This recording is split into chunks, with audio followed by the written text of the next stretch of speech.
January 27 marks the International Holocaust Remembrance Day. It was on this day in 1945 that the Auschwitz-Birkenau concentration camps were liberated. This marked the beginning of the end of the Nazi regime and their plan to annihilate European Jewry. Still, 70 years later, anti-Semitism and Holocaust denial is on the rise.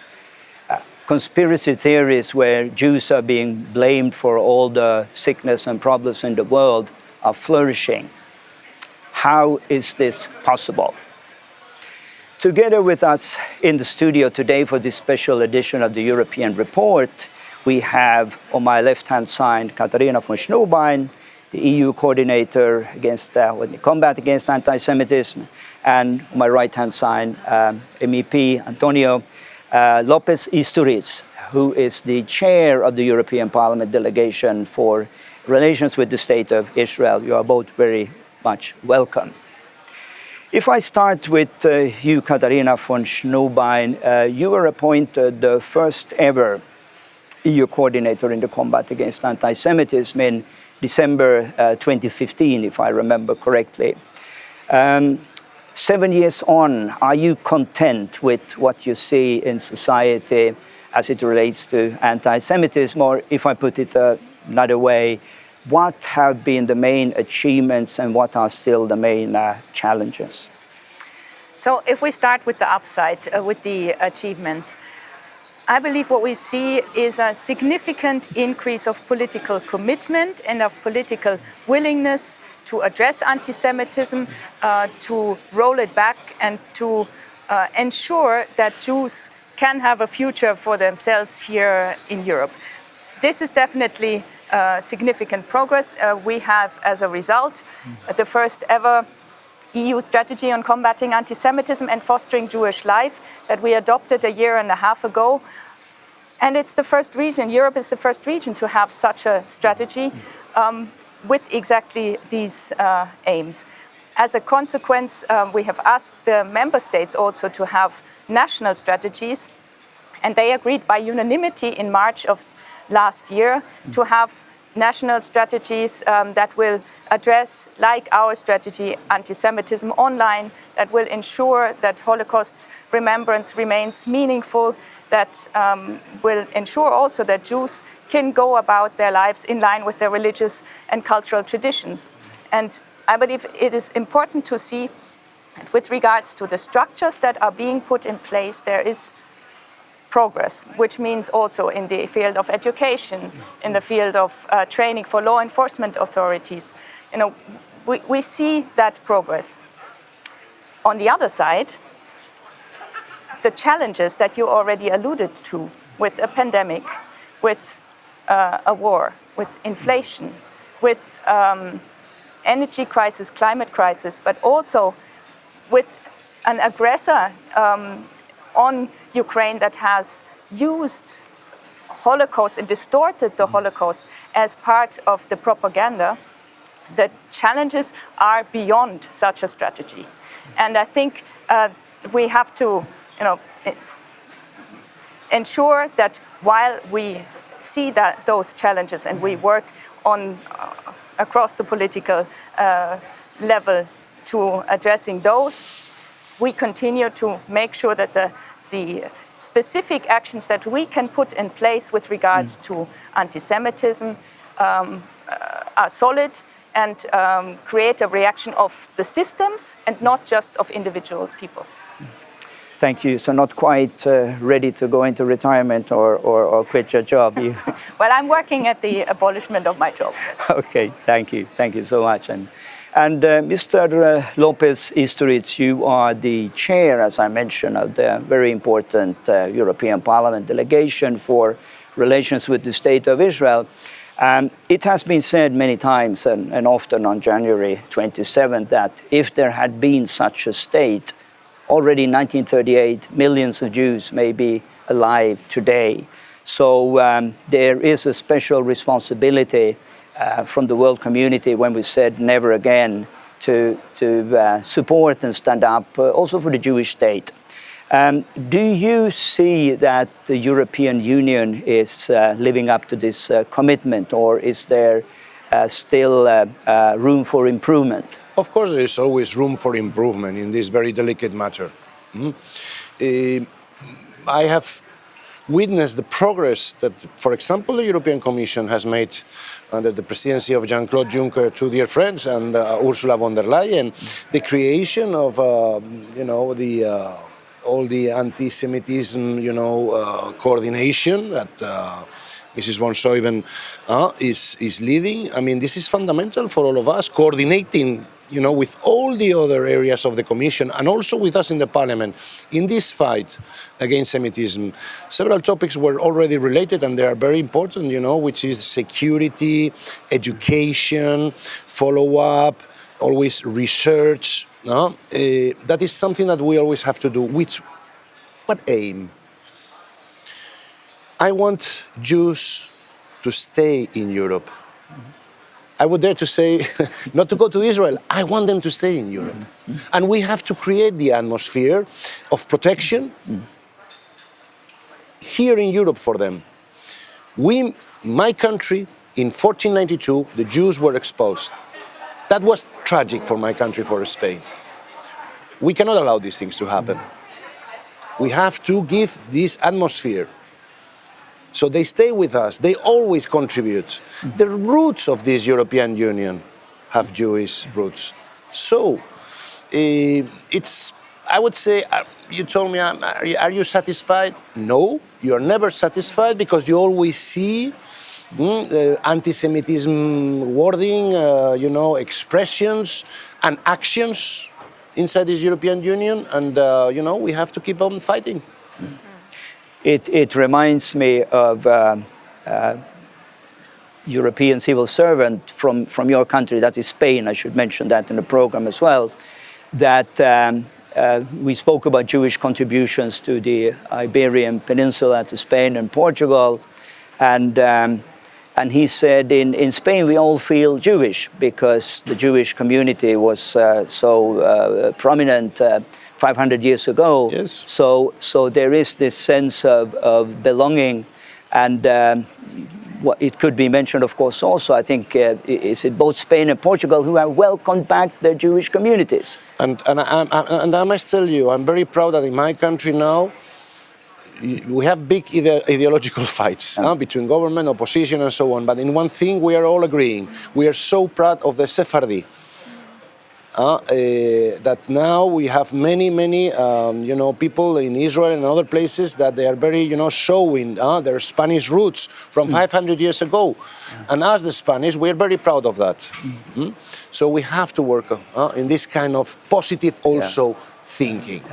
That brings us back to your portfolio, Katharina von Schnurbein, because I introduced you as the coordinator in the combat against anti-Semitism.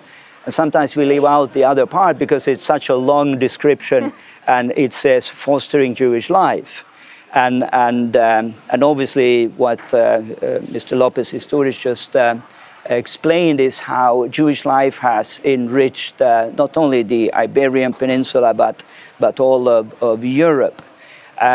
Would you have anything to elaborate on the second part of your job description, because we so often get focused on the negative, combating something, but there's also the positive narrative, the positive side.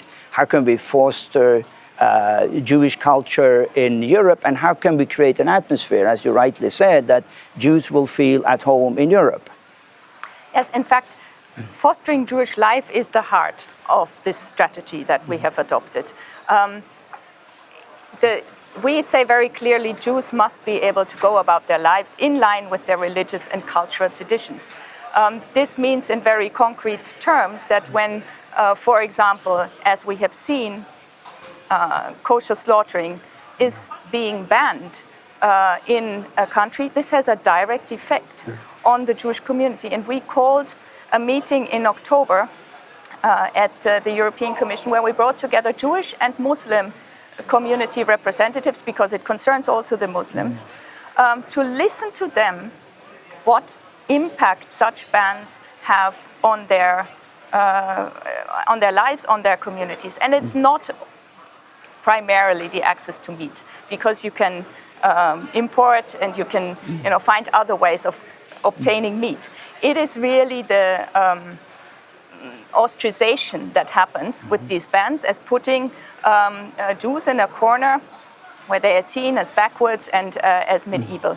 And this is, in my view, very problematic, because these side effects must be taken into account. If you read the strategy, I sometimes say you should read it like a Hebrew book. You open it from the other side. And then the first sentence is, Europe can only flourish if its Jewish communities flourish too. And I think there is this direct link, and we've always seen when Jews felt like they had to leave a place because there was persecution or pogroms or shrinking space for them to live their lives, it was always bad for that place, for Europe. And so this is why I fully agree with MEP López-Istúriz to make sure we want to see the Jews see a future for themselves, their children, and their children's children here in Europe. Maybe I should take the opportunity to commend the European Union for not only the work that is being done here in Brussels, but as the strategy also has a global dimension now. And I could mention here in the program that just before Christmas we had this amazing event together with the European delegation to the United Nations, where we were looking at the novel of Theodor Herzl, Alt Neuland, going back 120 years. And it was interesting to see how such a diverse group of people could find so much of inspiration, even for today's world. So kudos to the European Union for promoting Jewish life. But if I come back to you, López-Istúriz, what is the European Parliament doing concretely? The Commission, of course, have a coordinator. How would you describe the work that goes on in this chamber to combat anti-Semitism and to foster Jewish life? First of all, I'm very lucky because I have a very good delegation for relations with Israel. Is by far recognized by the system as one of the most active delegations in the European Parliament. We regularly meet every month, and there are several times where we speak about anti-Semitism. And I have to tell you that I am very proud that from very different political groupings, we have a group of very active members that are the core of this, work that is being done. But it's very sometimes an equal fight, because there is a lot of anti-Semitic rhetoric in many of the amendments and initiatives in this European Parliament. So it's a tough work to control, sometimes in reports that have nothing to do, you find out this resentment, this aggressiveness of certain members and political groups against Israel or the Jewish community. But we do not renounce, this is a democracy. Democratically, we will beat them. This parliament also, every year in the plenary, has a Remembrance Day. In 2 weeks we will have it always in the plenary, not in a commission or in a dark hallway. No. Always publicly in our plenary session when all the members are there. And this year, I cannot yet disclose, but I think that we will have a very important, guest of honor in this occasion. But still, I cannot speak about it. They tell me. But, I think it's, that's good. Also, we have collaborated with the Commission in this handbook for the definition of anti-Semitism, and we support them, also. And then, finally, to keep track, always we are keeping track of all the activities and, declarations by other members that could be, not in line with what we are, the Commission, the Parliament, and based in the European values, what we are defending. You make a good point, because structures is one thing, but there needs to be flesh and bone. There needs to be people who take this to their heart and really champion these values. And I think both of you here in your respective institutions are one of these champions who are really promoting these ideas in this chamber and throughout the institutions. Perhaps you would want to comment, looking at the Abraham Accords. This gives a new dimension to what it means to be a friend of Israel. And I wrote an op-ed to say normalization is modernization. And do you see this as a movement that could, over time, also help bring a greater understanding for the Jewish people in the region? Look, Tomas, like the creation of the European Union that went unnoticed when it was created in the 50s, no? In a very humble signing of a treaty between Germany and France about coal and steel, where we are today. Nations, countries that fought during centuries between each other, all that hatred, now it's, we have these institutions, we are sitting here together, German, Spanish, Italian, Swedish, maybe, I don't want to be too enthusiastic on realities of life, but maybe the Abraham Accords could be the starting of this turning point, as you say. Yeah, let's certainly hope so.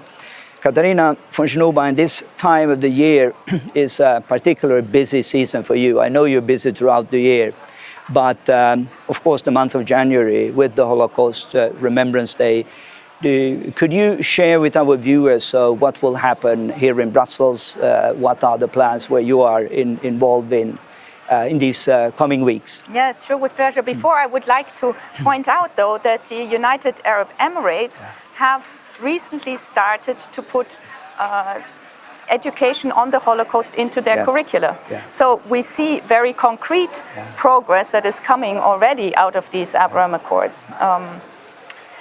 And the EU, as you mentioned before, has an external dimension in this strategy, and in that context also, of course, Israel is seen as a key partner together with our other partner countries. With regards to Holocaust commemoration, maybe I should say there is, it goes in a wider flow of things. We have less survivors among us, increasingly. We have more diverse societies with people coming into our societies as refugees or as migrants with their own genocide experience and their and human rights violations that they have experienced. And we have also a situation where in some countries, also of the EU, the people during the Second World War were victims of Nazi occupation, but at the same time collaborated with the Nazis that, of course, initiated the Holocaust, they implemented the Holocaust, they created the structures, but there was this local, these local helpers that made it possible for this to become a European tragedy. And I believe that we are at a stage where we need to think about how, on a European level, we are creating a narrative that reflects the European dimension of the Shoah in a new way, with all these challenges that we face. What we want to do very concretely now on the 23rd of January is to host, and that's also a first, a conference by the European Commission together with the Swedish EU presidency and the Swedish presidency of the International Holocaust Remembrance Alliance that coincides at the moment, and a lot of Jewish partner organizations here in Brussels to look at remembering the past, shaping the future. How can we use places where the Holocaust happened and make sure that remembrance continues locally? Because in the end, it happened locally, and and these places need to be shown. So we are going to launch, as part of this conference, a consultation process where we want across the EU encourage also smaller initiatives. In many cases, organizations have worked for years and years, to show that this deportation site or this house where a Jew was hidden has a little room where there is a commemoration or something. So we want to make sure that across Europe we create a network and make these places more visible in the next year. The strategy runs until 2030, and this is one of the almost 100 initiatives that we are launching. This is perhaps a good opportunity to share what we will do as European Coalition for Israel. So the weeks leading up to the Holocaust Remembrance Day, we will have a lot of resources on our website. We're planning a webinar especially aimed at young people, those under 20, that's how we define young, to see how we can make Holocaust education relevant for this category of people. So you can find more resources on our website, ec4i.org. Last question, it's a philosophical question. It could take us hours and hours to dwell on it, but we'll make it very short. I'll start with you, Mr. López-Istúriz. Can anti-Semitism be defeated once and for all? If we do our work, yes. Look, I was looking today at a newspaper about the news from the United Kingdom. No, could be any European country. There was last week this member of the British Parliament that he made a tweet comparing the vaccines of COVID with Holocaust. He has been punished. He's a Tory, he has been punished by the party, he has been taken out of his whip. But do you know why the reason was? Not because of the Holocaust, comparing with the Holocaust, but because of spreading misinformation about the vaccines. Okay. These are the things that we have to work on. Okay. These are the small details that if you leave unnoticed, grow, and transform themselves into hatred, bigotry. That's what we have to fight. Especially, and I agree absolutely with Katharina, the question of education. We have to work from the very beginning. Maybe the United Arab Emirates, it's a perfect example nowadays. The only country who has now introduced in the school system these studies. Maybe the Europeans, we should follow immediately this. Because then, if the young generations are educated this way, our work will be done. That's a very good point also, and this is not the time to speak about Palestinian textbooks, but to look at the importance of education at an early age. 1 minute, can anti-Semitism be defeated? Well, in the strategy, we say that the aim of the strategy is to bring an end to anti-Semitism.